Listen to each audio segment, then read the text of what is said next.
हरिओम. भगवद्गीता बोध योगदास श्री जय गणेश जोशी यांनी केलेले निरूपण. अध्याय 16 दैवासुर संपद विभाग योग. ओम श्री परमात्मने नमः. अथ षोडशोऽध्यायः. जय योगेश्वर. परमात्म्याला नमस्कार. अध्याय 16 श्लोक क्रमांक 5. दैवी समद्विमोक्षाय निबंधायासुरी मता मा शुच संपदं दैवीं अभिजातोसी पांडव. पांडवा, दैवी संपत्ती मुक्ती प्राप्त करून देणारी आहे आणि आसुरी संपत्ती बंधनात अडकवणारी आहे असे मानले जाते. परंतु तू चिंता करू नको, कारण तू दैवी संपत्तीला प्राप्त झाला आहेस. दैवी संपत विमोक्षाय. श्लोक क्रमांक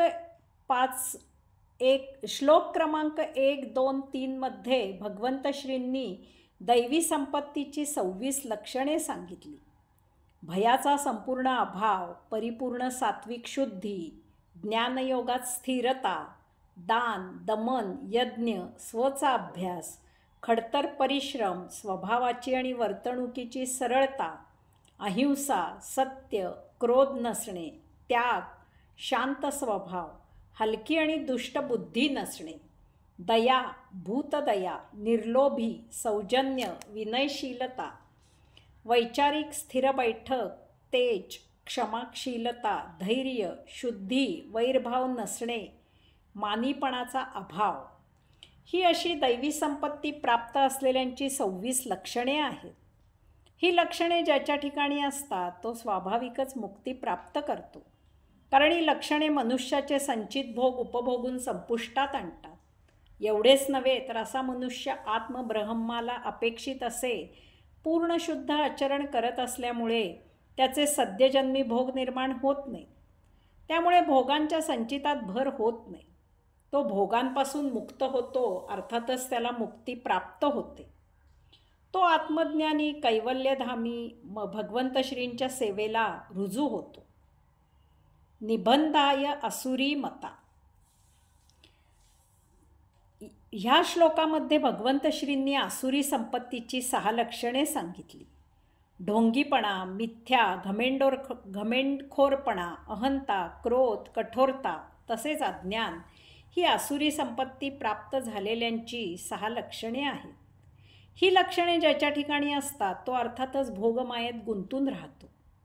असा मनुष्य या विश्वातील वस्तुजगताच्या भोगापवर्गतेत रुतून जातो. त्याचे गतजन्मीचे संचित संपुष्टात येत नाही, त्यात या जन्मीची भर होत राहते. अशा प्रकारे असा मनुष्य जन्मोजन्मी भौतिक संसाराच्या भोगात रममाण राहतो. जोपर्यंत तो या लक्षणांमधून बाहेर येत नाही तोपर्यंत यामधून त्याची कधीही सुटका होत नाही. अशा प्रकारे ही आसुरी संपत्ती भोगमायेच्या बंधनात अडकवणारी आहे. मा शुच संपदम दैवीम अभिजात असी पांडव. भगवंत श्री अर्जुनाला दिलासा देत आहेत की त्याने याची काळजी करण्याचे कारण नाही. कारण भगवंत श्री सांगतात की अर्जुना, तू दैवी संपत्तीला प्राप्त झाला आहेस. अर्जुनाला फार महान असा कुरुवंश प्राप्त झालेला आहे. तो स्वतः पंडित, शास्त्रवेत्ता, विद्वान आहे. त्याला दैवी संपत्ती प्राप्त झालेली असल्यामुळे त्याची काहीही चूक नसताना सर्व कुटुंबियांसह 12 वर्ष वनवास आणि 1 वर्ष अज्ञातवास उपभोगूनही तो आप्त स्वकीयांच्या मृत्यूचा विचार सोडून देण्याची भाषा करू शकतो. सुडाच्या विचाराचा त्याग करण्याचे त्याच्या मनात येते. यश, कच्चित राज्यभोग उपभोगासाठी तो स्वजनांची हत्या करण्याच्या विरुद्ध मत भगवंत श्रींजवळ व्यक्त करू शकतो. राज्य उपभोगाऐवजी स्वतः अरण्यात कंदमुळे खाऊन जगण्याचा त्याला विचार सुचू शकतो. येथे भगवंत श्री अर्जुनाला निक्षून सांगत आहेत की तू दैवी संपत्ती प्राप्त झालेला असल्यामुळे मुक्तीला प्राप्त होशील. यासाठी हा एवढा शोक आवर आणि आपले विहित कर्तव्य कर्म कर, युद्ध कर. कारण स्वधर्माने प्राप्त स्वकर्म न करण्यामुळे प्राप्त दैवी संपत्तीला तडा जाऊन तेथे आसुरी संपत्ती उद्भवेल. तू क्षत्रिय आहेस. दैवी संपत्ती प्राप्त झालेल्यांचे आसुरी संपत्ती प्राप्त झालेल्यांपासून संरक्षण करणे हे तुझे परम कर्तव्य आहे. ते तू कर. यासाठी निशंक मनाने उभारी घे आणि युद्ध कर. त्याला जोडूनच श्लोक क्रमांक 6. द्वौ भूत सर्ग लोकोस्मिन् दैव असुर एव च दैवो विस्तरशा प्रोक्त आसुरं पार्थ मे शृणु. पार्था, या जगती दैवी आणि आसुरी असे 2 प्रकारचे लोक आहेत. दैवी लोकांबद्दल मी तुला याआधीच विस्ताराने सांगितले. आता मी तुला आसुरी लोकांबद्दल सांगतो. द्वौ भूत सर्गो लोको अस्मिन दैवः आसुरः एव च. भगवंत श्री सांगत आहेत की या जगती दैवी आणि आसुरी असे 2 प्रकारचे लोक आहेत. दैवी आणि आसुरी असे दोन्हीही गुण जीवामध्ये असतातच. ते काही मुद्दामून शिकावे लागत नाही. हे दोन्हीही विचार जीवामध्ये मूलतःच असतात. म्हणूनच प्रत्येक जीव चांगला किंवा वाईट अशा प्रसंगानुसार वागत असतो. वेळप्रसंगी जीव सज्जन किंवा दुर्जन कसाही वागू शकतो. एकच एक माणूस कधी साधू किंवा असाधू असे आचरण करू शकतो. अट्टल गुन्हेगार, खुनी, दरोडेखोर हा बाह्य जगतासाठी क्रूर असला तरी स्वतःच्या बायको आणि मुलांजवळ प्रेमाने वागतो. तसेच देवपूजा, भावभक्ती करणारा बाह्य जगताला सोज्वळ असला तरी आपल्या बायको मुलांवर रागावतो. त्याच्याजवळ कठोर वागतो. कोणाचा केव्हा कसा कोणता गुण उद्भवेल याचा काही भरोसा नाही. त्या त्या प्रसंगाला माणसाचा जसा विचार होईल त्याप्रमाणे तो आचरण करत असतो.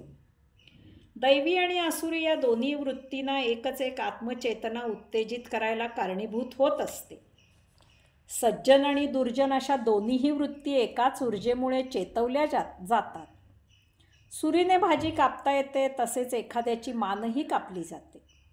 साधनेचा, ऊर्जेचा उपयोग कसा करायचा ते तो उपयोग करणाऱ्याच्या जीवावर अवलंबून असते. जीव जेव्हा दैवी संपत्तीने समृद्ध असतो तेव्हा तो आत्मप्रेरणेच्या प्रभावाने वागत असतो. परंतु जीव जेव्हा आसुरी संपत्तीने समृद्ध असतो तेव्हा तो आत्मप्रेरणेपासून दूर होऊन प्रकृतीच्या अधीन असतो, जड प्रकृतीच्या सन्निध असतो. यामध्ये एक गोष्ट लक्षात घ्यायची आहे की प्रत्येक जीवामध्ये दैवी किंवा आसुरी वृत्ती दूर करायची आणि जवळ करायची शक्ती आहे. यात आता कोणती वृत्ती अंगीकारायची हा ज्याचा त्याचा प्रश्न आहे. यातही एक भेद आहे की दैवी संपत्ती ही सत आहे. ती प्रत्येकात होती, आहे आणि सतत असणार आहे. ती कधीही नष्ट करता येत नाही. याचा अर्थ आसुरी संपत्तीने प्रभावित असताना जीवात दैवी संपत्ती तशीच तग धरून राहणार आहे. या उलट आसुरी संपत्ती ही असत आहे, त्यामुळे ती नष्ट होणारी आहे. दैवी संपत्तीने समृद्ध झालेल्यातील आसुरी संपत्ती लोप पावते. दैवी संपत्तीमुळे ती नष्ट होते. यामुळे दुर्जन सुधारू शकतो. या उलट जो सज्जन आसुरी संपत्ती जवळ करतो तो मुळातच कधी सज्जनच नव्हता. ते त्याच्यातील तात्पुरते परिवर्तन होते. परंतु साधू सज्जन नेहमीच प्रतिकूल किंवा अप्रतिकूल अशा दोन्ही परिस्थितीत अचल असतात. दैवी संपत्तीत स्थिर असतात.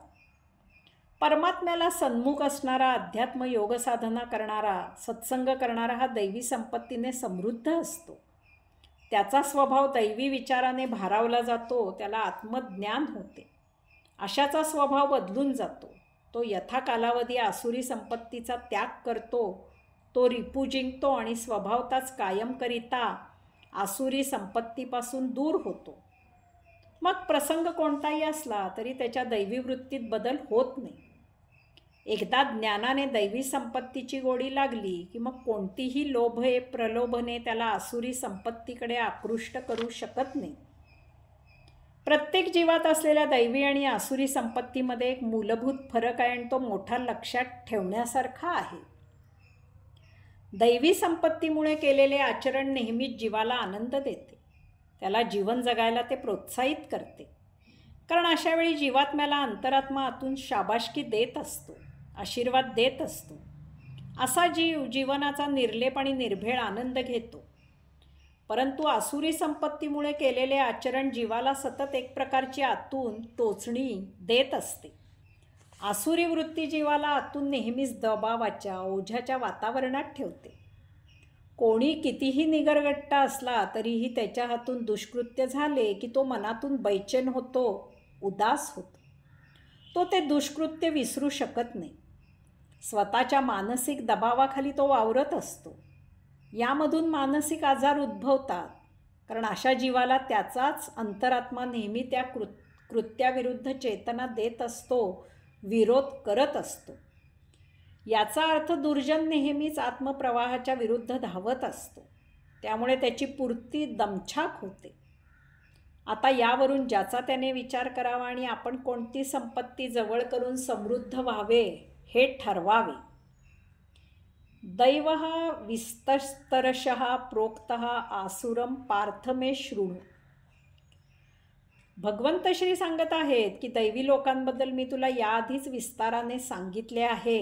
आता मी तुला येथून पुढील श्लोकांमधून आसुरी लोकांबद्दल सविस्तर सांगतो. मागील अध्यायांमधून आणि याही अध्यायात भगवंत श्रींनी अनेक वेळा दैवी संपत्तीबद्दल बरेच काही सांगितले आहे. स्थितप्रज्ञाची लक्षणे, ज्ञानींची लक्षणे, भक्ताची लक्षणे, दैवी संपत्तीची लक्षणे, अशा प्रकारे अनेक वेळा दैवी संपत्तीची चर्चा केली आहे. येथे ते आता पुढील श्लोकांमधून आसुरी संपत्तीबद्दल विस्ताराने सांगणार आहे. आसुरी संपत्तीबद्दल जाणून घेताना त्यांनी ढोंगीपणा, मिथ्या घमेंडखोरपणा, अहंता, क्रोध, कठोरता तसेच अज्ञान ही आसुरी संपत्ती प्राप्त झालेल्यांची जी 6 लक्षणे सांगितली आहेत ती स्मरणात ठेवायची आहे. म्हणजे आसुरी संपत्तीबद्दल समजणे सोपे जाईल. हरिओम.